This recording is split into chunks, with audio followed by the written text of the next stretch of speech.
नमस्कार श्रद्धा और सम्मान निवेदन करुच्ची मु शरताचार्य आपण मैंने देखुंत वीर कलिंग चैनल रे भारतीय दर्शन और भारतीय संस्कृति आधारित आम कार्यक्रम गत अध्याय आम आलोचना करुले भारतर वर्ण व्यवस्था जाति व्यवस्था उपर एवं से जो आलोचना थिला ताकू आम आग को बढ़ाइबा। ये आलोचना भितर आम दुईटी ग्रंथ विषय मुख्यतः आलोचना रखिले। गोटे ग्रंथ होची अत्रि संहिता आउ गोटे होची मनुस्मृति। अत्रि संहिता अत्रि ऋषिंकर महान ऋषि जी अत्रि तंकर होची अत्रि संहिता। तबे किछि प्रश्न आसीथिला अत्रिंकर परिचय कौन सूचना देदेवाकू आमे चाहिबा जे हमर जो सप्तर्षि अछंती सप्त ऋषि सप्तर्षि ता भितरु अत्रि ऋषि होचंती अन्यतम एवं कहा जाए अत्रि होचंती ब्रह्मांकर मानस पुत्र। अत्रि ऋषिंकर विवाह होइथिला अनसुयांक सहित एवं सबुठु बड़ कथा होची मर्यादा पुरुषोत्तम प्रभु रामचंद्र जेतेबेले वनवास रे थिले जो 14 वर्ष वनवास जाइथिले से वनवास रे जिबा समय रे अत्रि ऋषिंकर जो आश्रम से आश्रमर ना होची चित्रकूट। प्रभु रामचंद्र वनवास रे थिला बेले से चित्रकूट आश्रम रे अवस्थान करुथिले रहिथिले मध्य। एमती देखिबाकू गले अत्रि ऋषि बहुत शांत शीतल कोपी नुह रागी ऋषि सी नुह शांत ऋषि।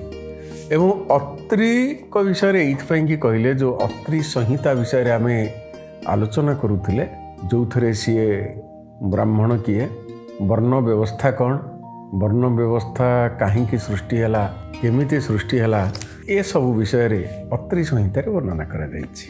द्वितीय बहीटी आसुची ग्रंथटी आसुची मनुस्मृति।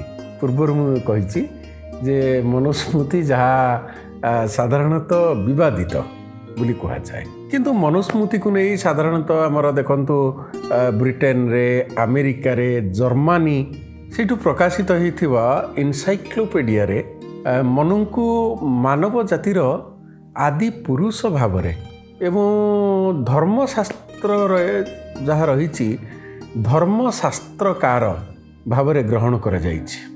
ब्रिटेन अमेरिका जर्मनी जो एनसाइक्लोपीडिया प्रकाशित होइछि सेइथरे एवं तांकु आदि विधि प्रणेता बोली मध्य कहा जाए न्याय शास्त्री कहा जाइछि एवं समाजर जड़े व्यवस्थापक भाव में वर्णना कर तार कारण मैं पूर्व अध्याय कही जो मनुस्मृति आमर रही मनुस्मृति रे सर्वमोट जो 12टी अध्याय रही अध्याय 12टी रही किंतु विभिन्न मनुस्मृति वर्तमान जहाँ उपलब्ध होउचंती से श्लोक मानकर संख्या भिन्न भिन्न अछंती।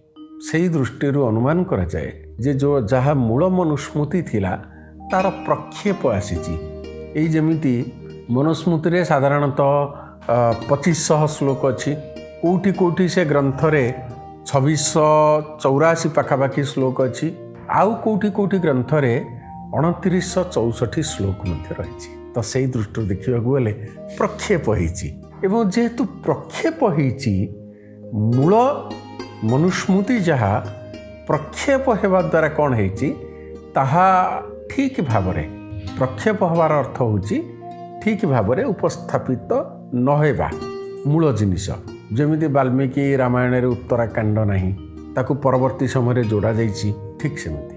तेणु ये प्रक्षेप होइथिबा जोगु मध्य जहाकू जो समय रे जोटा सुविधा लागिछि सीए से मनुस्मृति भितरे जोड़ी देइछन्ति किंतु साधारण पाठक साधारणतः जी पढ़ुची जी जार जानिबार आग्रह अच्छी तार जानिबार कौन सी बाट नहीं ये प्रक्षेप कहा द्वारा होइछि एवं किए करिसंति। तेबे मनुस्मृतिर जो 12टी अध्याय रहिला से 12टी अध्याय कौन कौन रही कहीं आमर मनुस्मृति को मानवर धर्मशास्त्र बोली कहा जाउछि। बहुत विवाद अच्छी ता भितरे बहुत परस्पर विरोधी कथा कहा जाइछि।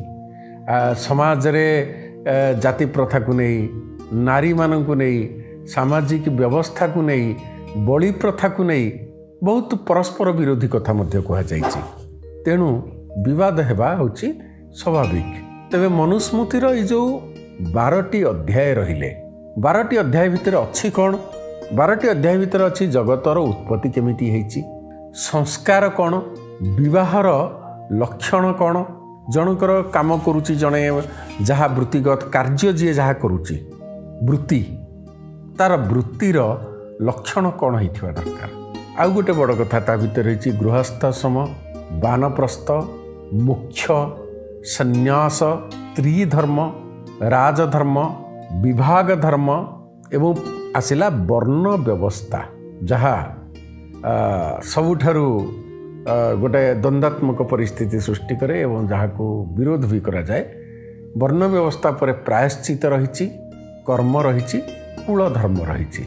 एहीपरि भाव में 12टी अध्याय रे मनुस्मृति को विभक्त कर दिया जाइछि।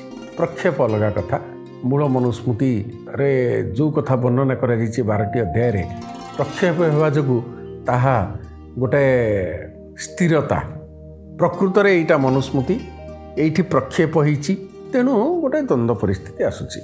ए जेमति आपण देखंतु मनुस्मृतिर साधारणतः जो विवादित श्लोक बोली आमे कहि थाउ, से विवादित श्लोक भितर गोटे होची पंचम अध्यायर 148तम श्लोक, सेमती पंचम अध्यायर 152तम श्लोक, नवम अध्यायर 45तम श्लोक एवं से नवम अध्यायर 416 श्लोक।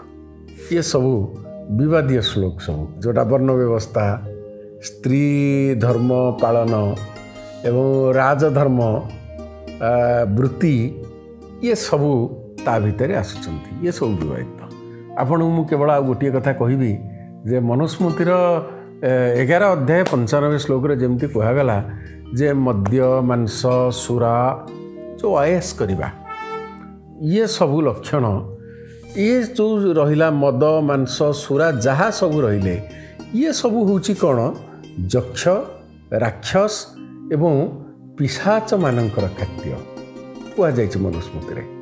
तेणु ब्राह्मण माने ये सबू खाइबा उचित नुहे।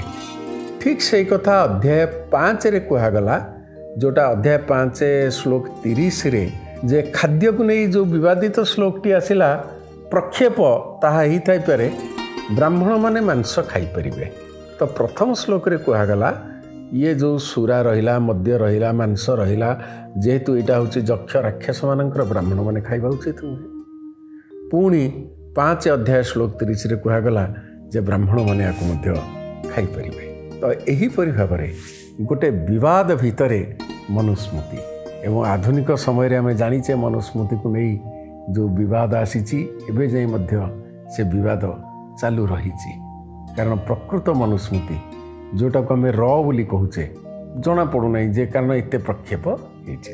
तेबे मनुकर ये जो जाति प्रथा कथा वर्ण व्यवस्थार कथा कहिसंती भृगु संहितारे कहा जाइछि, वेदरे कहा जाइछि, ऋग्वेदरे कहा जाइछि जो मुनि ऋषि राजा माने थिले सेमानकर विवाह केमिति होउतला को कूଳରେ होउतला।